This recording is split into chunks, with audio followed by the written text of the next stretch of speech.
Sa video na to, dadayuhin natin ang isa sa pinagmamalaking parke sa Nueva Ecija na Malamini Chocolate Hills ang dating.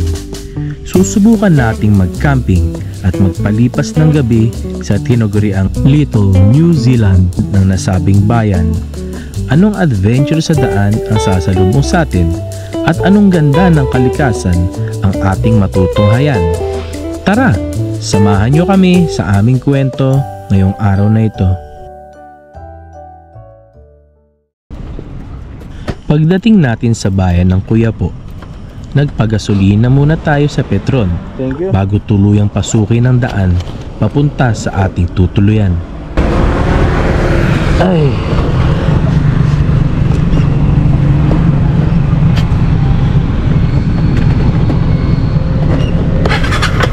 Ayan, nagpagas muna tayo dito sa may Petron, Quiapo, Nueva Ecija. Ayun yung Mount Bangkayo.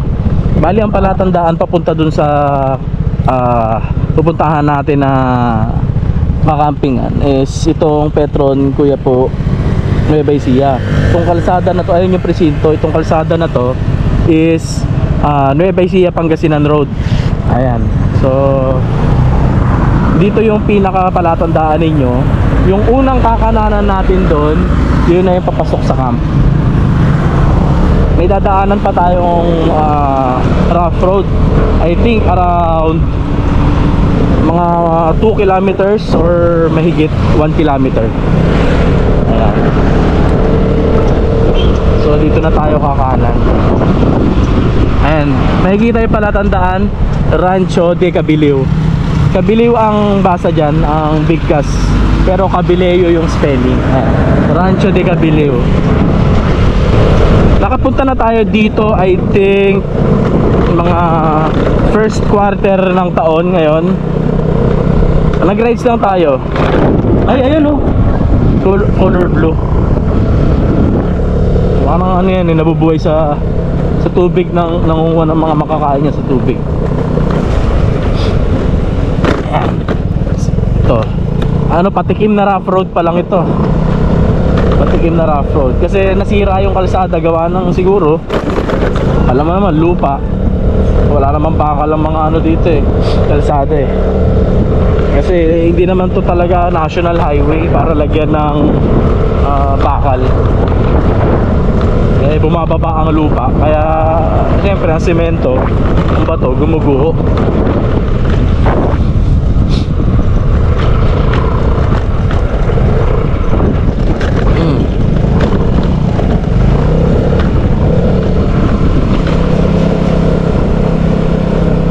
Dahan-dahan lang, medyo mabigat yung dala natin ngayon.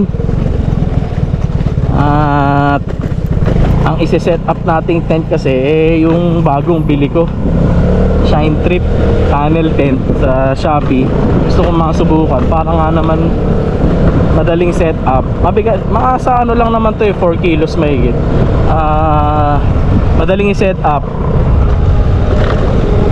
Hindi na kailangan ng, kasi pagka nga naman tarp at tent, daming ginagawa masyado. Ito pag tunnel tent, suksok, tapos tayo lang naman ang gagawin natin.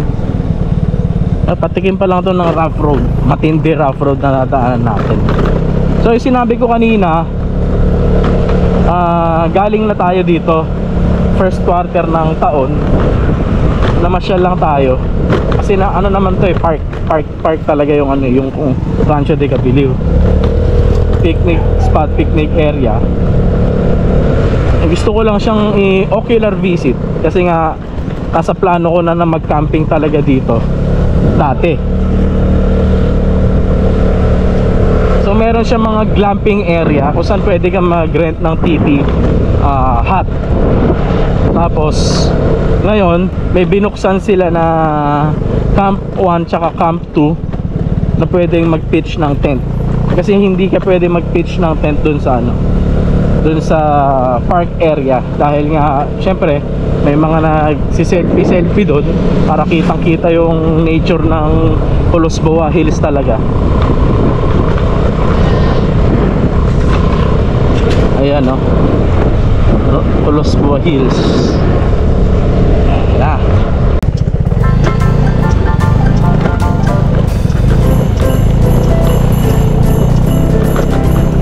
pasyalan talaga to ng mga ano, ng mga residente malapit dito sa area. Mga taga Nueva Ecija, Tarlac, Pangasinan. Maraming ano dito, mamasyal dito. Grabe. Tayong babagsak. May angkas ako. Malalaki yung bato, tsaka matutulis. Dapat kondisyon ang gulong mo pagka pupunta ka dito. Ang technique lang naman sa ganitong rough road bagalan mo lang pag magmamabilis. Ang hirap kasi dito yung mga bato, mas marami yung ano, yung nakahiwalay sa lupa. So tendency, pag nagulungan ang gulong ko, dudulas din yung bato. So ma-out of balance kapag ganun Kaya ang technique, bagalan mo lang. Hindi naman tayo naka-enduro. Kung makikita natin sa kaliwa, irrigation yan para sa mga palayan. Kasi maraming nagpapalay dito Yun yung pangunahing kinabubuhay ng mga residente, mga lokal dito sa Quiapo, Nueva Ecija. Ang pagtatanim, mga palay, mais, ayan. Ito, mga taniman, marami. Sa ganitong klasing daanan, maigting na pag-iingat ang kinakailangan. Dalawan lang ang babagsakan mo, irigasyon o sa palayan. Takot ako sumemplang, di ko alam kung bakit. Parang ayaw na ayaw kasi semplang ako. Siguro kasi mahalang paggawa. Mahalang paggawa ng ano, mahalang paggawa ng motor, gastos. Try mo pag ganitong motor, hindi ka mamulubi pag may nasira dito. Lapit na tayo, o TPS na lang.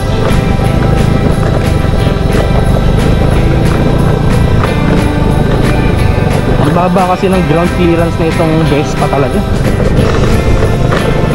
Kaya kung may madadaanan ng mga batong medyo malalaki, tatama at tatama ka talaga. Maganda talaga yung lugar na pupuntahan mo, hindi ka pwedeng mawala yung mga ganitong kalsada. Sa iba pa nga, mas matindi pa lalo pagka maputik, mahirap. Pero hindi talaga mawawala pagka magaganda yung spot. Ganito.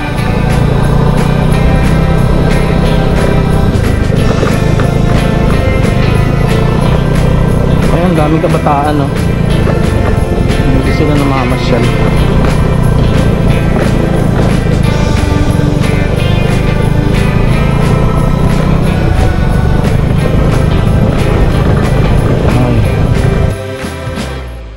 Yan, nandito na tayo sa ating lokasyon, Rancho de Cabiliw.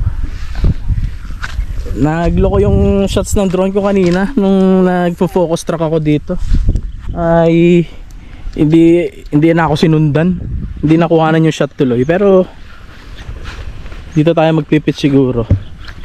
Dito. Tama, dito. Dito na lang.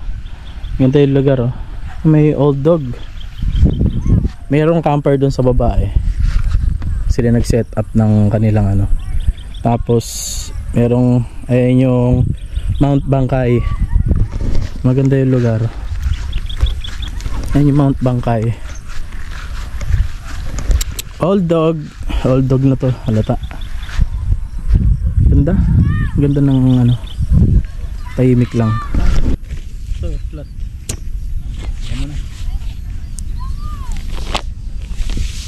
Ay nako.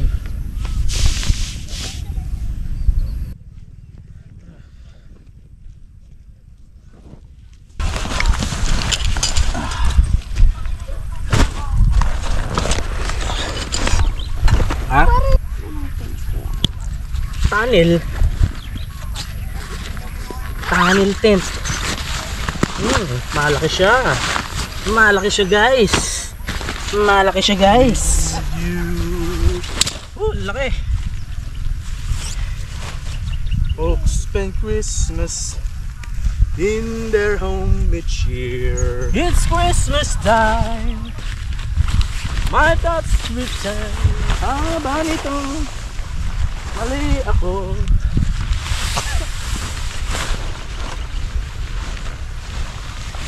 Now I'm alone, you're so far away. Kind of feeling kind of blue. Faces don't make sense. Ang haba nito.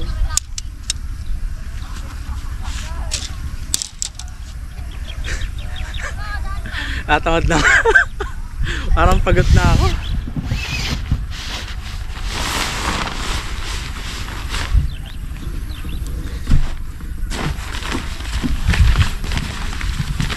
Hirap, first time magbuo ng ganitong tent.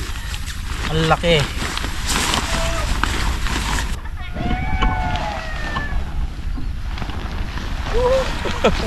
Ay, nangin ako. Halika dito, naktulong.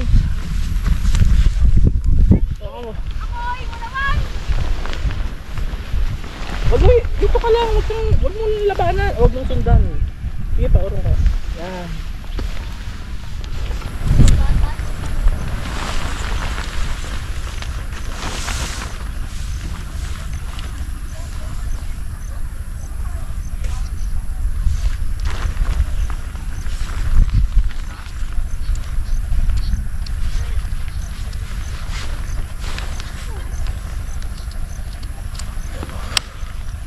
Ayos, baba.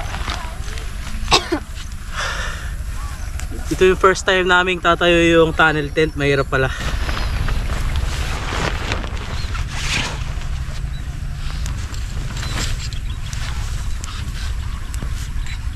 Taram. Pasa baba ang ito? Kahoy. Kahoy.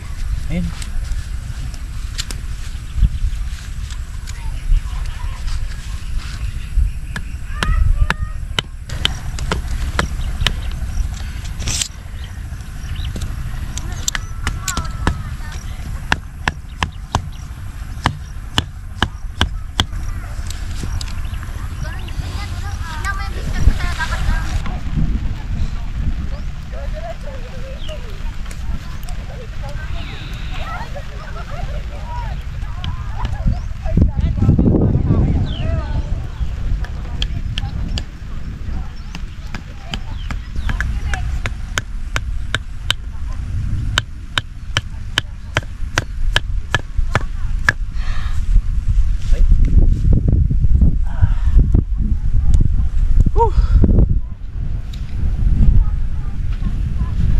Tapos na tayo.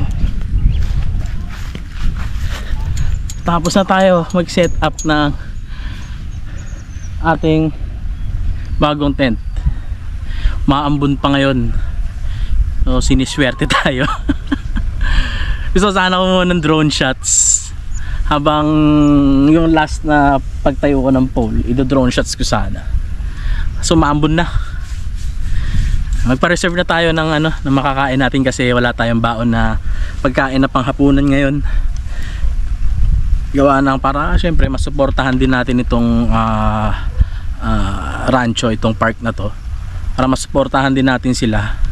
Doon na tayo bibili ng makakain natin ngayong hapunan.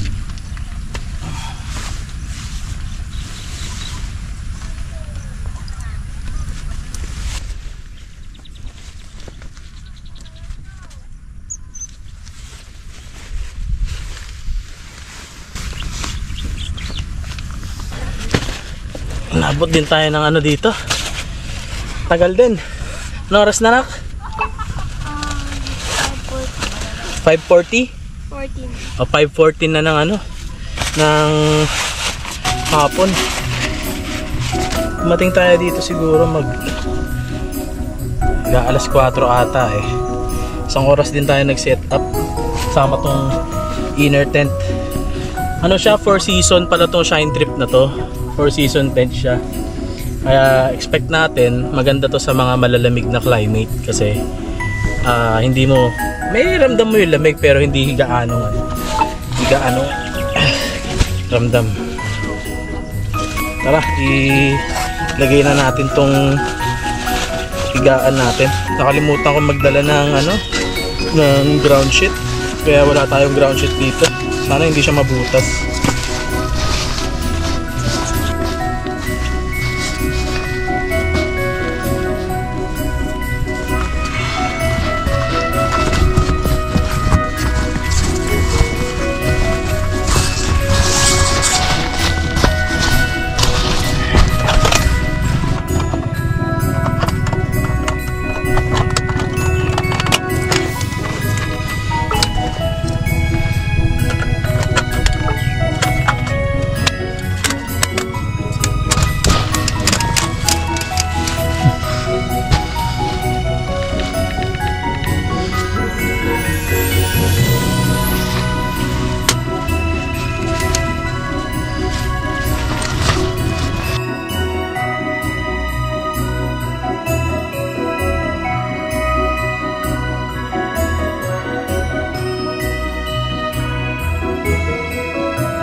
Kung mapapansin nyo, wala tayong mga lulutuin ngayon kasi bukas pa tayo magluluto.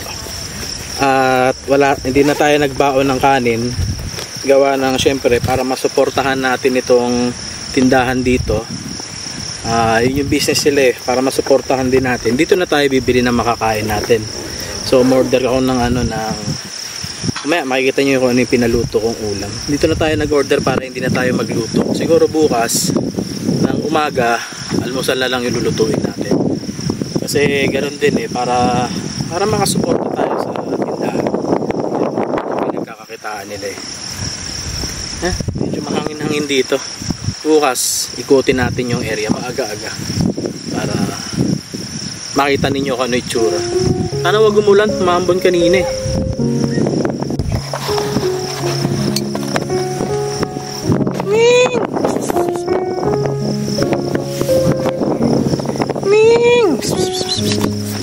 Mabait na pusa Mabait yan anak ko.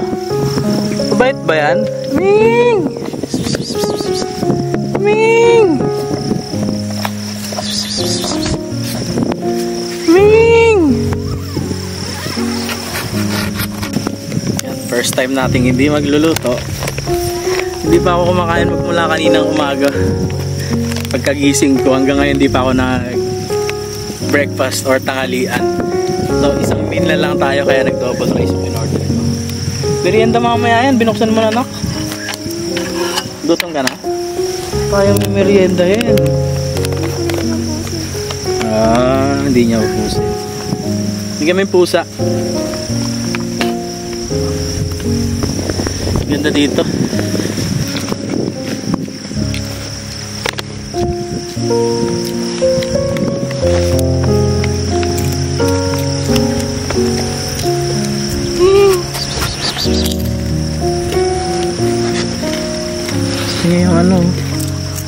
Gusto niya yung pagkain natin.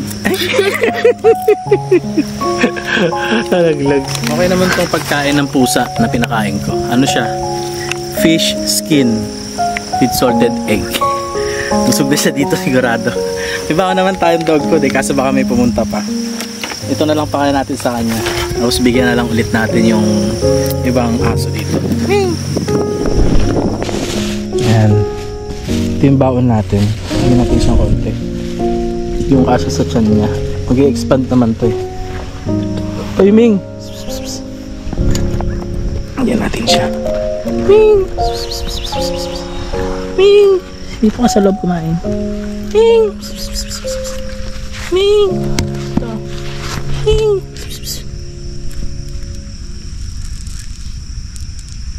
Ayun mo. Kakainin niya yan. Naiilang kasi siya ilang pa siya sa tao. Kaya natin kung kakainin niya. Andun. Ay, Ayaw niya, hindi niya pinuntahan. Ano lang natin lagay? Meron pa naman eh. Sayang yun.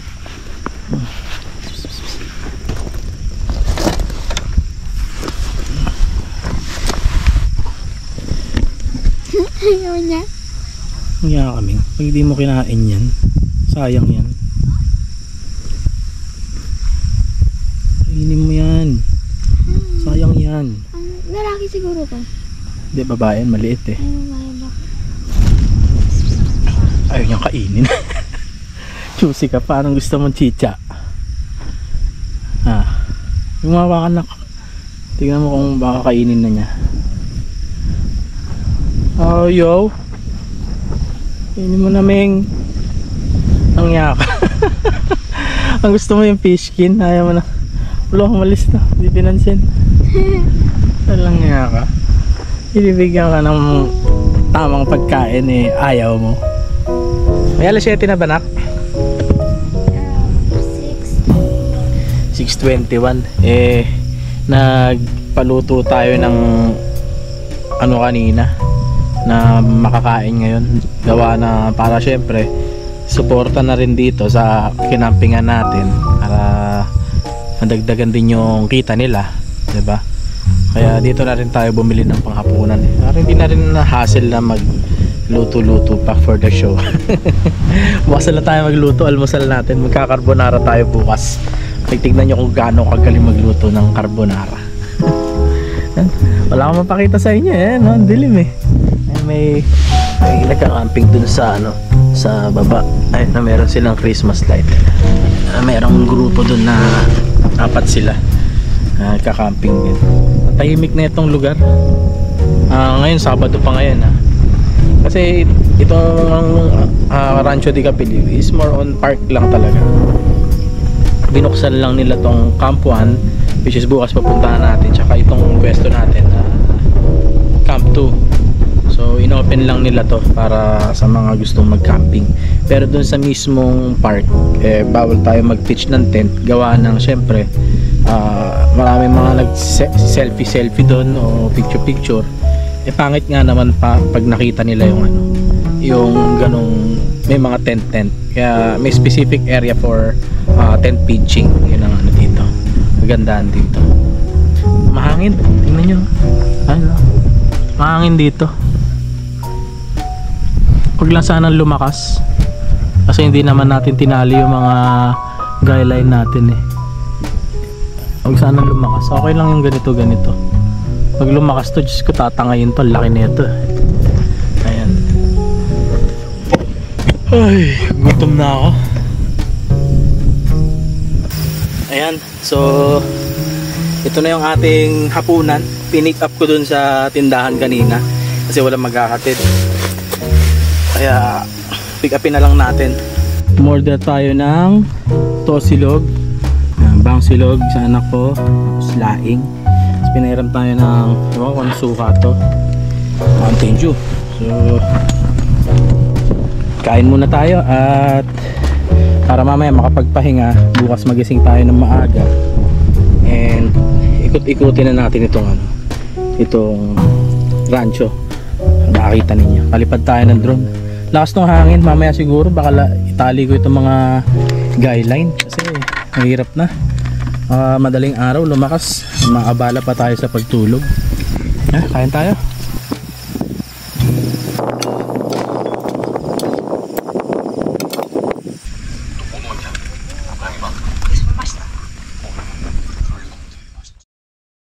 (8:16) na, nakakaramdam na ako ng antok. Hindi ka pa ba inaantok na? Pagod ako eh. Pagod tayo mag setup na ito kanina. Tapos yung biyahe din, naramdam na ako ng antok. Tapos ang hangin pa, ang lamig pa. Hindi naman sobrang lamig, mas malamig pa rin yung nakaraang camping natin sa Naik, Cavite. Yung segundo camp, mas malamig pa dun. Ito sakto lang, pero hindi naman siya mainit. Malamig-lamig lang konti, mas mahangin pa. Ewan ko lang mamaya madaling araw Gusto ko na matulog. Maaga tayong mamaya, makagising. Kasi pag inabutan tayo ng pagputok ng araw, yung mga tipong alas 10 na, walang puno dito. Kung magliligpit tayo nito, wala naman tayo tarp. Ito na mismo, itong tent na mismo natin, yung tarp at tent natin, sunog tayo dito. Kaya as much as possible, bago makapananghalian or 10 AM ay makapack up na tayo, maka-break camp na tayo para hindi tayo kainin ng init ng araw. Kaya maaga makatulog, maaga makagising para makaikot tayo dito sa rancho bago dumating yung mga guest, yung mga nagpupunta dito, nagpi-picnic or na estudyante usually, yung mga nagpupunta dito. Bago pa sila makapunta, maiikot na natin. Hindi natin maiikot yung buong Kulos Buwa Hills dahil napakalawak nito. Iikutan na lang natin ng drone.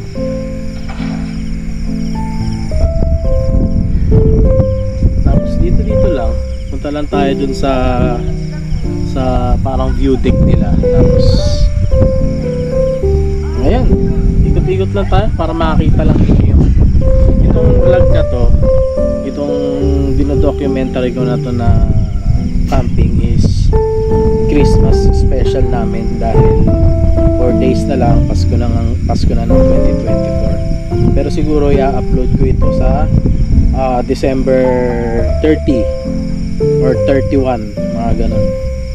Kasi kaka-upload lang natin ng previous na video natin sa segundo camp. Christmas special namin to, Christmas bonding namin to, kasi ang last na camping pa namin itong anak ko sa Natividad, Pangasinan, sa may sa may Jolly Camp. November pa yon. November ba yung Jolly Camp na? Ayun, November pa yun. Kaya medyo malamig na. November pa yun, kaya ito December na camping na. Hindi naman siya nakakasama lagi sa mga camping natin dahil syempre abala sa school. Busy ba sa school yung anak ko? Nanalo ba siya sa dance sport? Ay, wow naman, malungkot. Sumali kasi ito ng dance sport sa competition, wala, talo.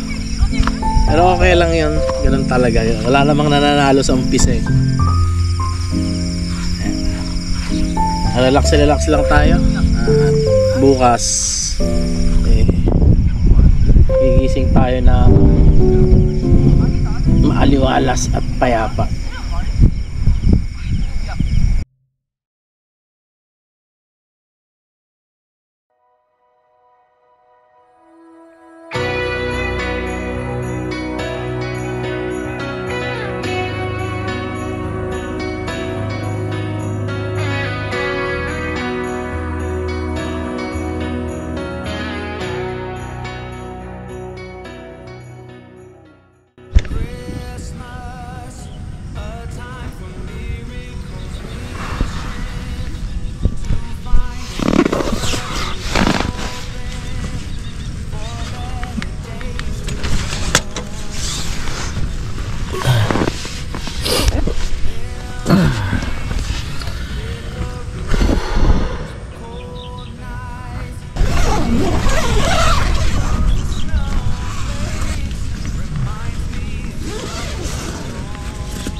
Everyone, patayin mo natin yung mga ilaw natin at 6:45 na umaga. 6:45. Grabe, lakas ng hangin. Nanlalaban yung hangin talaga eh. Yung direksyon ng hangin nandito na ngayon. So pag lumalakas, dumadapa ito. Sabi ko, babangon na ako. Kasi sa totoo lang, humiga na ako kagabi, mga bandang 10 PM. Tingin ko nakaitlip naman ako ng mga bandang mga 10:30 ata, nakaidlip ako. Tapos mga before 12 nagising ako ng mga before 12. Ayun, tuloy-tuloy na hindi ako nakatulog. Tapos kanina madaling araw, mga mag 4 ata yun, ang lakas ng hangin. Grabe, malakas yung hangin. So buong magdamag malakas yung hangin. Hindi naman siya totally talagang sobrang lakas na masasabi natin. Ganyan lang yung ano niya, yung pinaka ano niya, lakas niya, na sapat na para mangamba ka na baka tawag dito, na baka bumigay. Kasi hindi natin tinali itong mga guideline natin, kaya nangangamba tayo. Hindi natin pinag itong mga guideline natin eh. Tapos binuksan ko na to, inopen na natin ito kagabi para yung hangin tagusan. Yun ang mangyayari, tagusan siya. So kasi pag binaba natin yan, kung ang hangin dun manggagaling yung direksyon, hihilahin niya to, hihilahin niya tong ano. Ayun na natin, para sure lang, inopen na natin. Ay, marami, kala mo nasa ibang bansa ka. Wala pang visitor. Ganda. Ganda. So send me lights and angels, help me through the changes, and I'll be waiting on Christmas night. So show me hope and glory, write us a different story.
kagabi, kaya ngayon tayo magluluto.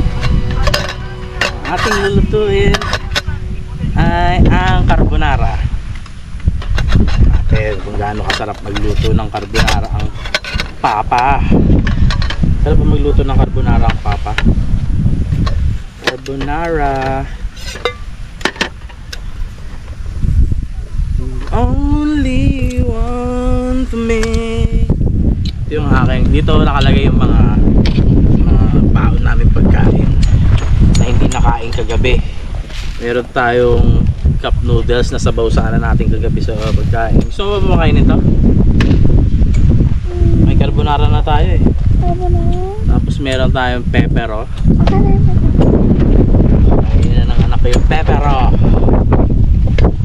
Butane, ang lakas ng hangin. Sana makapagluto ako dito. Meron.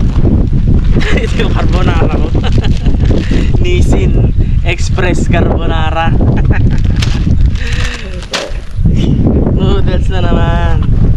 Carbonara pa rin naman dun eh. Bakit po? Diba? Carbonara pa rin siya.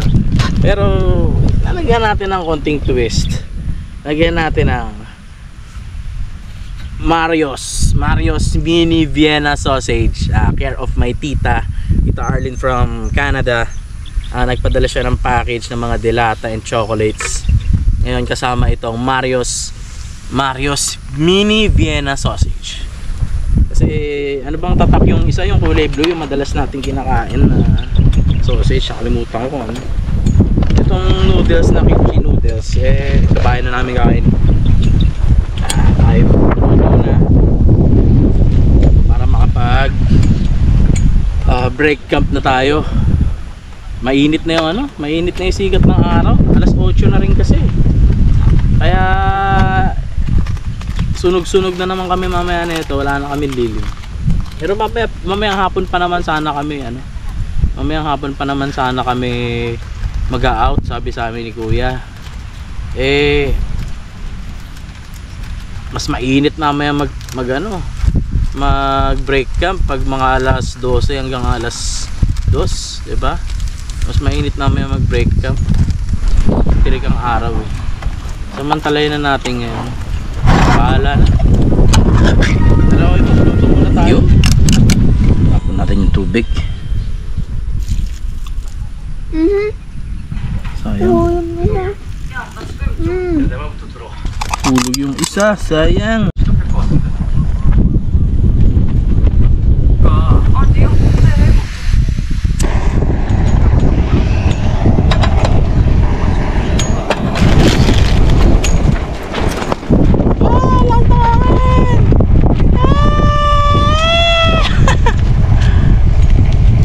Bigyan na lang natin itong mga pampalasa. Tapos mix halo na lang natin. So ready to eat na tayo. Up, carbonara. Meron tayong mga sausage lang na maliliit na sinama para masarap ang ating, para may protina lang. Para wag mo maganda-ganda sa video pag merong mga karne-karne. Kain tayo. Stop. Yung bisita natin kagabi nandito na. Ming! Ming! Ming! Ming! Ming! Oh. Bahala ka sa buhay mo. Juicy itong Ming na to. Kain tayo. Kainin na.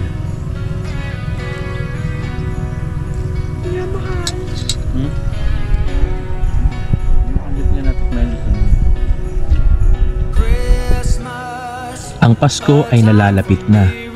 Ganon din ang pagsapit ng bagong taon. Maraming pagsubok ang dinadanas ng bawat tao sa araw-araw. Pero tayo, anumang unos ang dumating, mas pinipili pa rin natin ang kapayapaan. Positibo sa bawat hamon ng buhay. Ang paglalaan ng oras sa pamilya ang pinakamagandang regalong mabibigay natin. Huwag natin ito ipagkait. Gumawa tayo ng masasayang alaala, hindi lang tuwing sasapit ang Kapaskuhan, kundi sa araw-araw na kasama natin sila. Maligayang Pasko sa lahat. Ito ang aming kwento.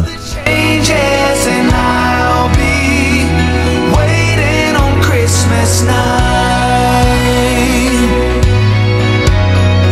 Show me hope and glory, write us a different story, and I'll be waiting on Christmas night.